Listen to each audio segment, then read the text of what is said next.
Today's podcast is presented by Podgo. Podgo is the easiest way for you to monetize your podcast, providing podcasters with a flat rate for ad space so you always know how much you get when you include an ad from Podgo. Apply today to become a member and immediately be connected with advertisers that fit your audience. That's podgo.co, podgo.co. And be sure to add our podcast in the How Did You Hear About Podgo section of the application. Podmoth.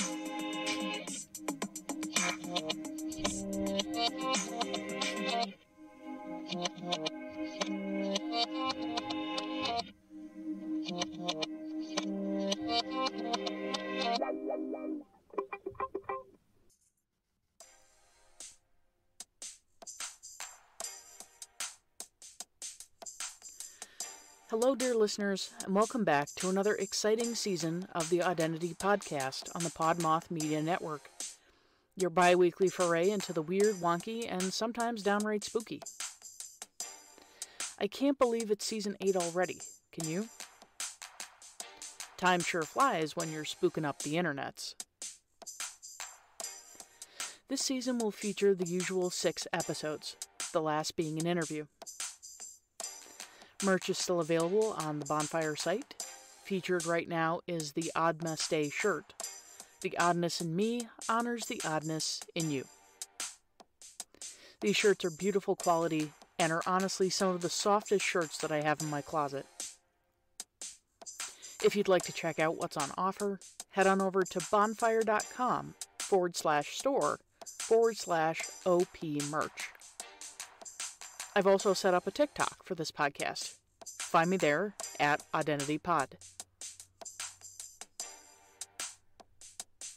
This week I bring you a special episode about the Bellaire House and the book Paranormal Confessions by Kristin Lee.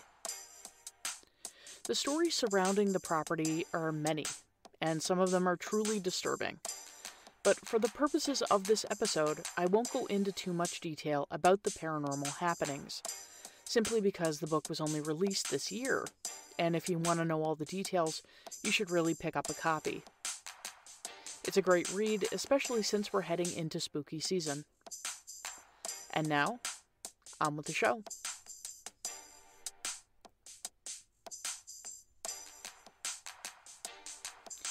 When I was a kid, there was one house in our neighborhood that creeped me out.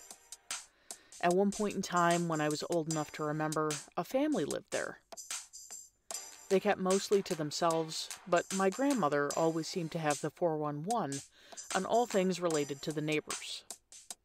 She said that the little girl lived there with her parents, but her father was abusive and an alcoholic, and eventually the family split up, the little girl and her mother going one way, and the father going another. Divorce was pretty common for 80s families. My friend and I would always play in the front yard of that old house, and as it got on in years, the paint began to peel and the shingles on the roof began to flutter like autumn leaves to the ground.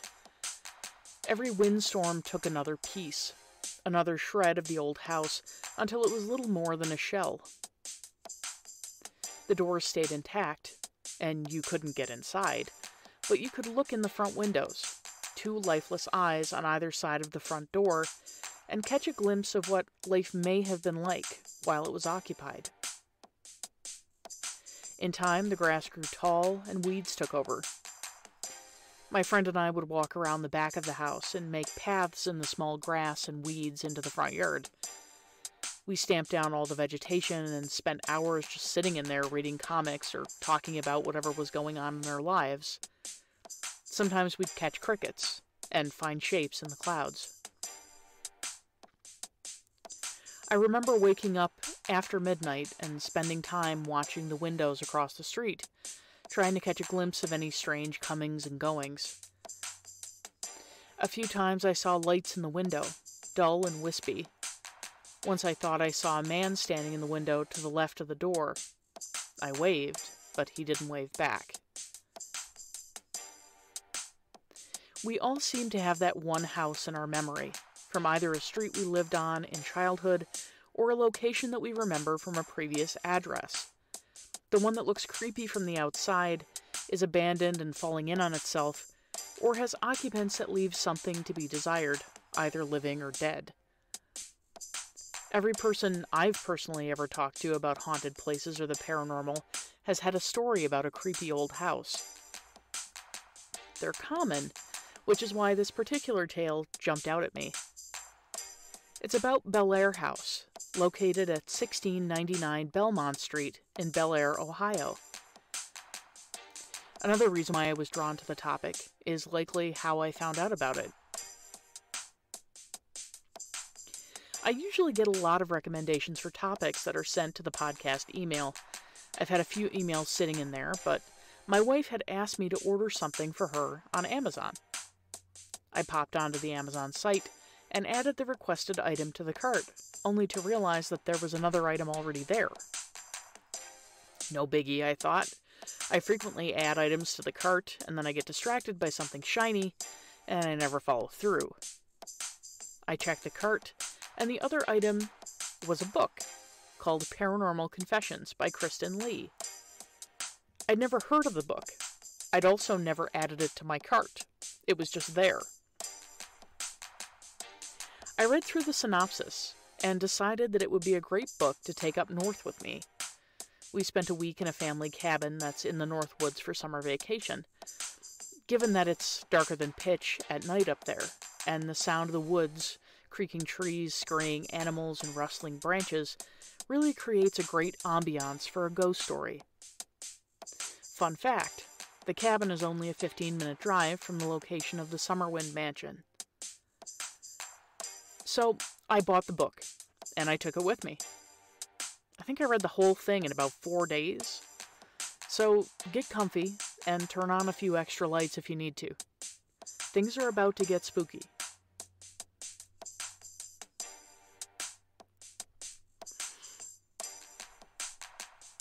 On the banks of the Ohio River sits a house. It probably looks a lot like the houses you remember from your childhood, the ones rumored to be haunted. The difference here is, according to many a paranormal enthusiast, professional hunter of the paranormal, and medium, this house is actually haunted. Like, really haunted. It may even be one of the most haunted places on Earth. Apparitions have been seen.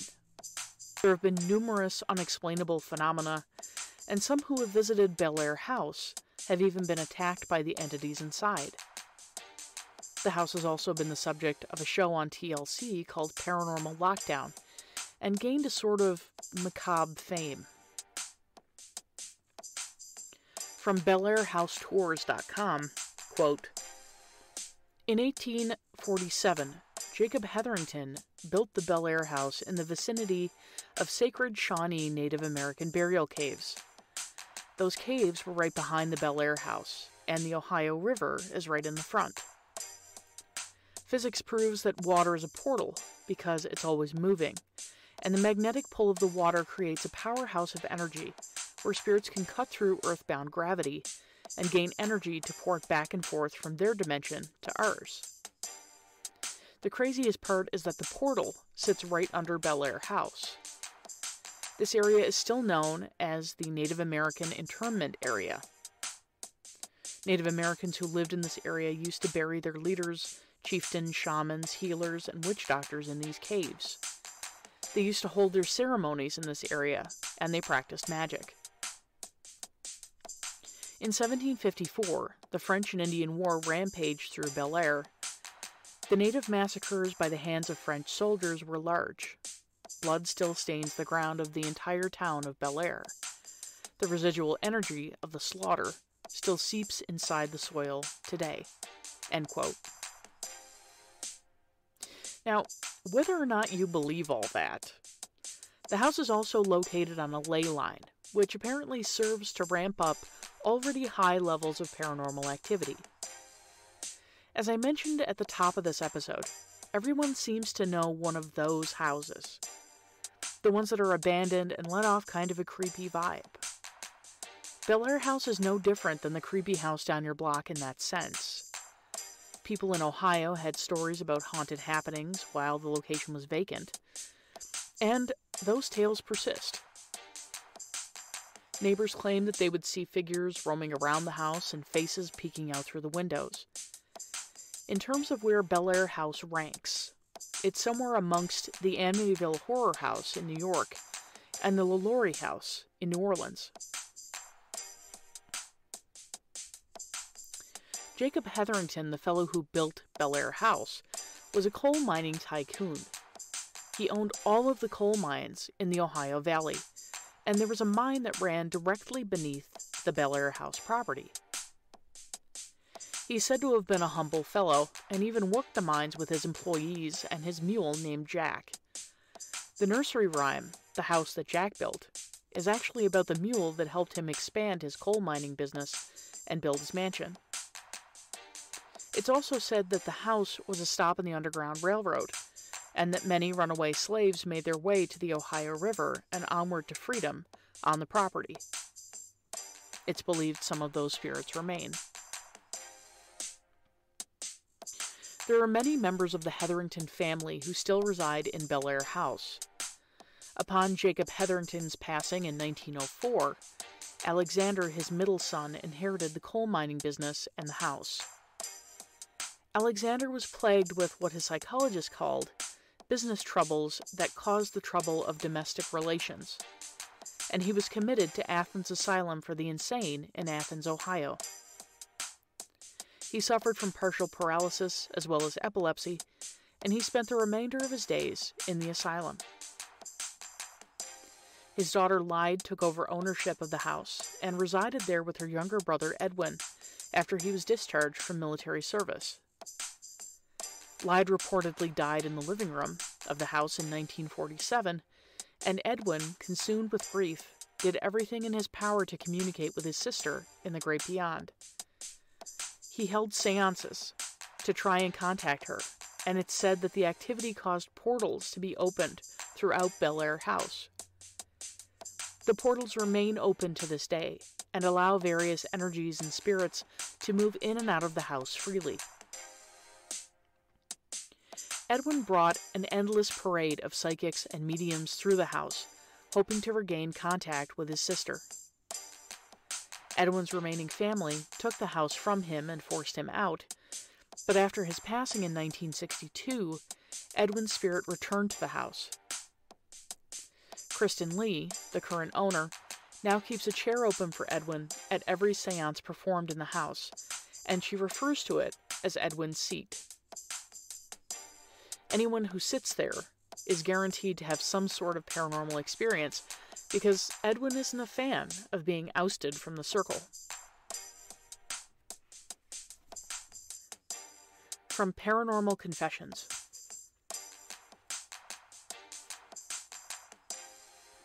It's very important to us at Bellaire House that we honor and respect Edwin as the main psychic medium of the house. No one else is as successful as he is at communicating with us. Because he's a spirit, he has his own ways of contacting his fellow spirits who inhabit the house. Sometimes before investigations or events, I say, "Edwin, please go find Lyde. Please bring her to the table so we can ask her permission to have an event at the house." We have always received this permission, thanks, we think, to Edwin's intervention. It's very important when establishing communication with a spirit to be polite and to speak your intent clearly. When I start my seance sessions, I always ask Edwin to join in. I begin by requesting that he say his name to confirm that he's here with us. In the past, I've had people challenge me, asking me how I can know that the spirit communicating with me is truly Edwin and not an imposter. But when Edwin comes through, He tells me his name is Ed. I always feel reassured that it is, indeed, Edwin himself, and not another entity impersonating him.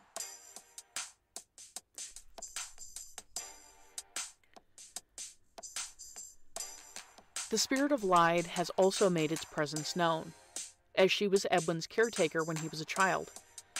His mother Eliza played a less active role in his upbringing, so Lyde takes up that position during communications with the other side. Jacob, Edwin, Lyde, and Eliza are the 4 dominant spirits in the house, and they frequently communicate with visitors. Kristin Lee has experienced unseen forces, voices, and footsteps while in the house. From the Daily Mail, quote, Kristin was napping on the couch when she was awakened by a presence next to her. She opened her eyes to discover a man's grayish figure in a cap. She screamed in terror and demanded to know who he was.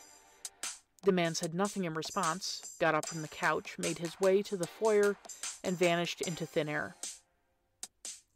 Lee noted that her boyfriend and son were asleep at the time, but the family dog appeared panic-stricken.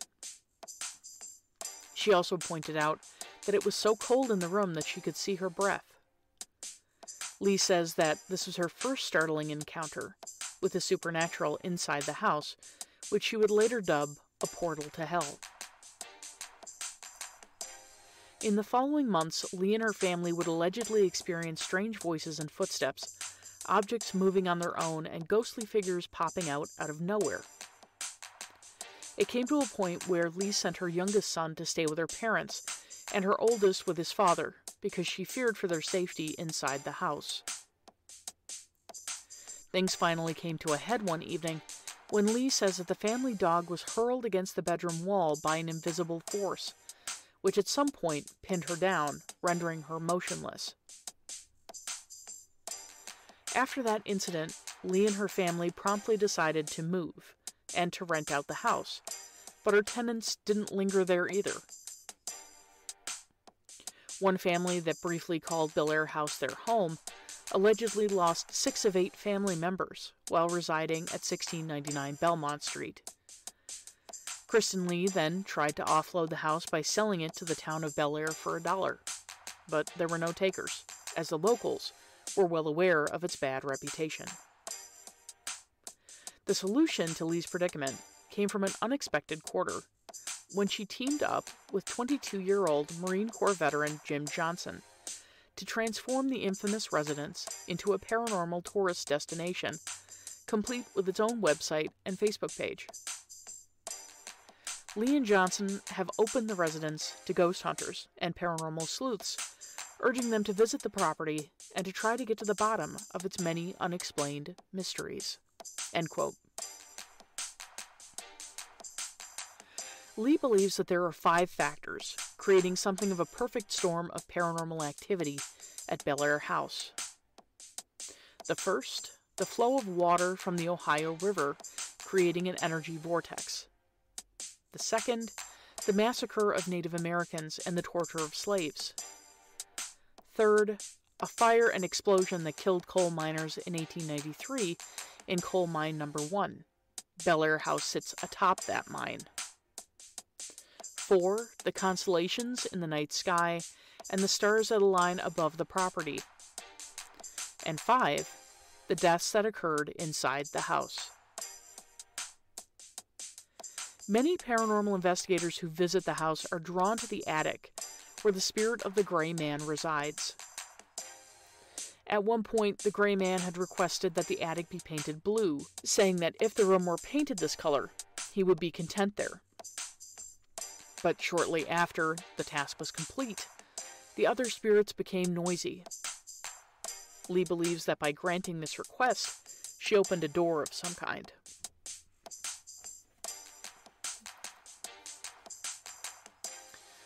From Paranormal Confessions. If there's one room in Bellaire House that has held more fascination for paranormal investigators than any other, it's probably the attic. Even in the early days when I was still searching for any reason besides the paranormal for why my new house felt so strange, it was hard for me to deny that there was something going on in the attic. The attic is quite a large room, with wood floors and a high ceiling. I thought it might be perfect for a recording studio, and in a way it is, although what I originally had in mind was to record music and not EVPs. The attic was where I first heard phantom footsteps, alerting me to the fact that we were not alone in the house. Despite all of my early reservations, my attempts to convince myself that I was tired, that I was traumatized, that my new house was normal, it was clear from the start that there was something lurking in the attic. There is a long dark cubbyhole in the left wall that is deep enough for a person or even several people to hide. Through both our spiritual communication and our research into the house's history, we've come to believe that a number of African American slaves hid in the cubbyhole as part of their journey along the Underground Railroad. Today we can only imagine how frightening it must have been to hide in that attic, which was too hot in the summer and too cold in the winter, pressed together for safety, waiting silently for the chance to move toward freedom. We now believe that an evil entity was already a resident of the attic when these runaways huddled there. Did they encounter it and its malice? What other horrors did it heap upon them? We know that one of the house's 11 portals opens within this cubbyhole, and that, in many ways, the house is like a record player whose needle sometimes gets caught in the grooves of time, creating sort of a dimensional distortion in which energy imprints itself through traumatic events on the very fabric of the house's reality. The deeper the trauma, the deeper the groove, and the deeper the groove, the more the metaphoric needle skips.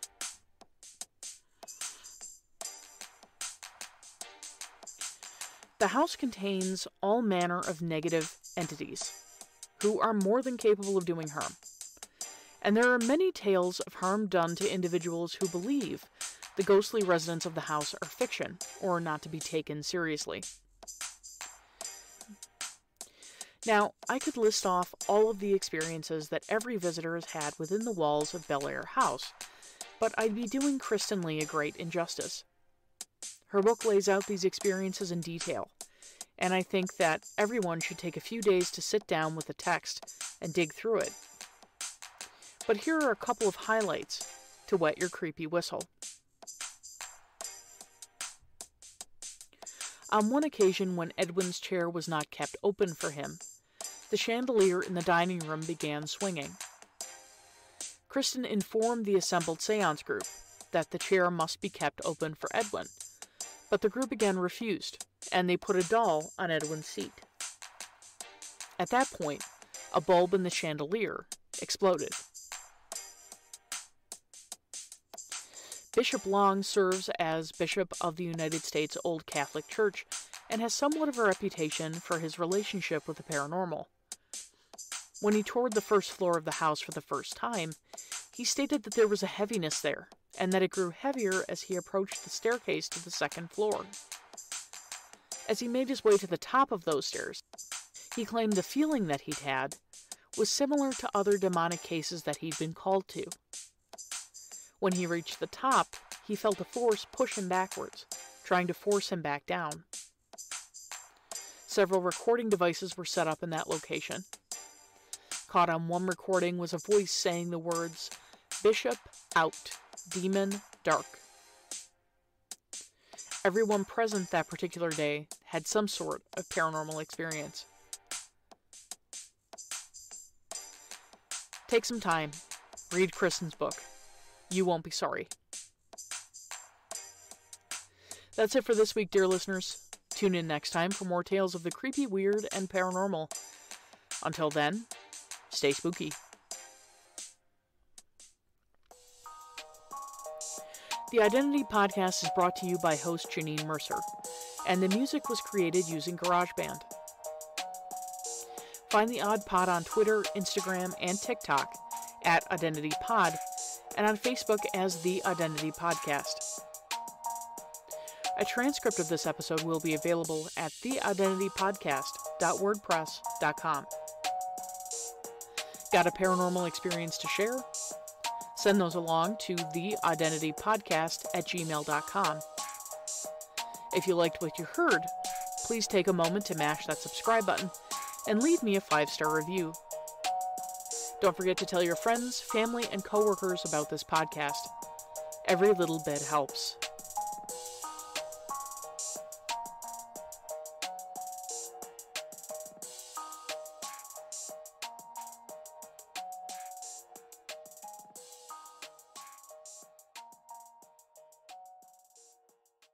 Oh, hi! If you're looking for another spooky and funny podcast to add to your rotation, check out Anything Bones, now part of the Podmoth Network. Hey Boneheads, I'm Sophie Schwartz. And I'm Caitlin Hart. And we're the hosts of Anything Bones, the podcast where we talk about bones and bone-related topics. Soph, what are bone-related topics? Thank you for asking, Caitlin. This can be anything from mausoleums to murderers, famous skeletons to cadaver dogs. Bone churches, mummies, serial killers. You'll hear about them all. And sometimes we have guests stop by and tell us their favorite bony tales. Check out Anything Bones on Apple, Spotify, Stitcher, iHeartRadio, or wherever your little heart desires. We release new episodes every Saturday. Bon voyage!